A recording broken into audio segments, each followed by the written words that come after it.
आज की इस कहानी में हम बात करेंगे धनपत राय श्रीवास्तव की, जो प्रेमचंद के नाम से जाने जाते हैं।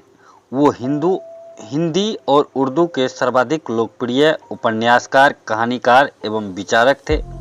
उन्होंने सेवा सदन, प्रेमाश्रम, रंगभूमि, निर्मला, गबन, कर्मभूमि, गोदान आदि लगभग 1.5 दर्जन उपन्यास तथा कफन, पूस की रात, पंच परमेश्वर, बड़े घर की बेटी, बूढ़ी काकी, 2 बैलों की कथा आदि 300 से अधिक कहानियां लिखी हैं।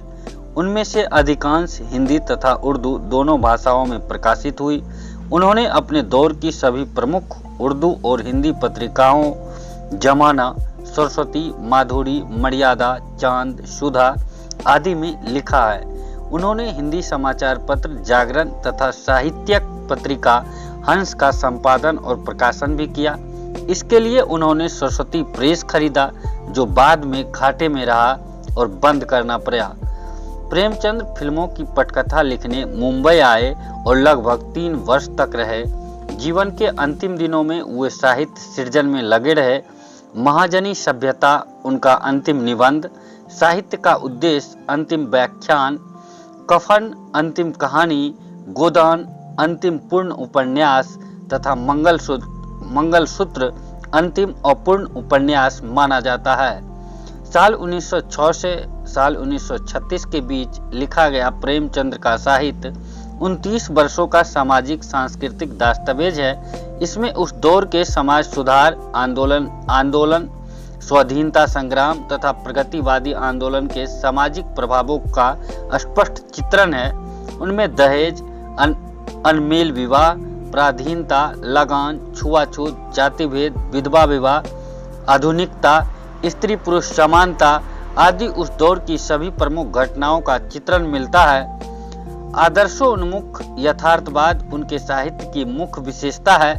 हिंदी कहानी तथा उपन्यास के क्षेत्र में साल 1918 से 1936 तक के कालखंड को प्रेमचंद युग कहा जाता है। अब हम बात करेंगे उनके जीवन परिचय की। उससे पहले आप लोगों ने अगर मेरा चैनल सब्सक्राइब नहीं किए तो निश्चित रूप से सब्सक्राइब कर ले।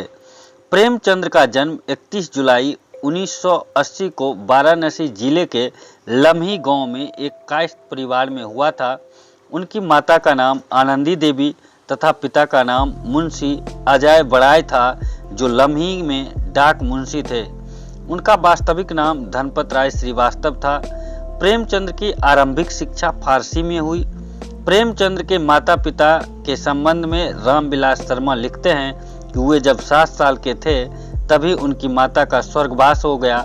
जब 15 वर्ष के हुए तब उनका विवाह कर दिया गया और 16 वर्ष के होने पर उनके पिता का भी देहांत हो गया। इसके कारण उनका प्रारंभिक जीवन संघर्षमय रहा। प्रेमचंद के जीवन का साहित्य से क्या संबंध है, इस बात की पुष्टि रामविलास शर्मा के इस कथन से होती है कि सौतेली माँ का व्यवहार, बचपन में शादी, पंडित पुरोहित का कर्मकांड, किसानों और कलरकों का दुखी जीवन, यह सब प्रेमचंद ने 16 की उम्र में ही देख लिया था। इसलिए उनके ये अनुभव एक जबरदस्त सच्चाई लिए हुए उनके कथा साहित्य में झलक उठे थे। उनकी बचपन से ही पढ़ने में बहुत रुचि थी। 13 वर्ष की उम्र में ही उन्होंने तिलस्यम ए सोहरुबा पढ़ लिया और उन्होंने उर्दू के मशहूर रचनाकार रतन नाथ सरसार, मिर्जा हादी रुशवा और मौलाना सरस के उपन्यास से परिचय प्राप्त कर लिए थे। उनका पहला विवाह 15 साल की उम्र में हुआ। साल 1906 में उनका दूसरा विवाह शिवरानी देवी से हुआ, जो बाल विधवा थी। वे सुशिक्षित महिला थी। उन्होंने कुछ कहानियां और प्रेमचंद घर में शीर्षक पुस्तक लिखी। उनकी 3 संतानें हुई, श्रीपत राय, अमृत राय और कमला देवी श्रीवास्तव। 1898 में मैट्रिक की परीक्षा उत्तीर्ण करने के बाद वे एक स्थानीय विद्यालय में शिक्षक नियुक्त हो गए। नौकरी के साथ ही उन्होंने पढ़ाई जारी रखी। उनकी शिक्षा के संदर्भ में रामविलास शर्मा लिखते हैं कि साल 1910 में अंग्रेजी, दर्शन, फारसी और इतिहास लेकर इंटर किया और साल 1919 में अंग्रेजी, फारसी और इतिहास लेकर बीए किया।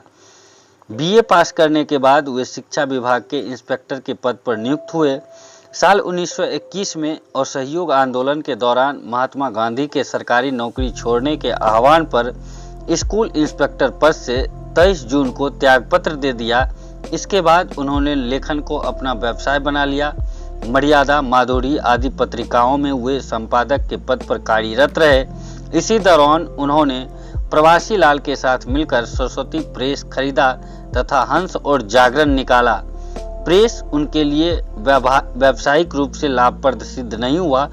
सन 1933 ईस्वी में अपने ऋण को घटाने के लिए उन्होंने मोहनलाल भवानी के सिनेटोन कंपनी में कहानी लेखक के रूप में काम करने का प्रस्ताव स्वीकार कर लिया।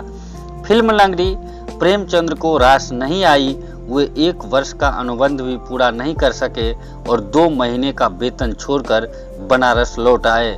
उनका स्वास्थ्य निरंतर बिगड़ता गया। लंबी बीमारी के कारण 8 अक्टूबर 1936 को उनका निधन हो गया।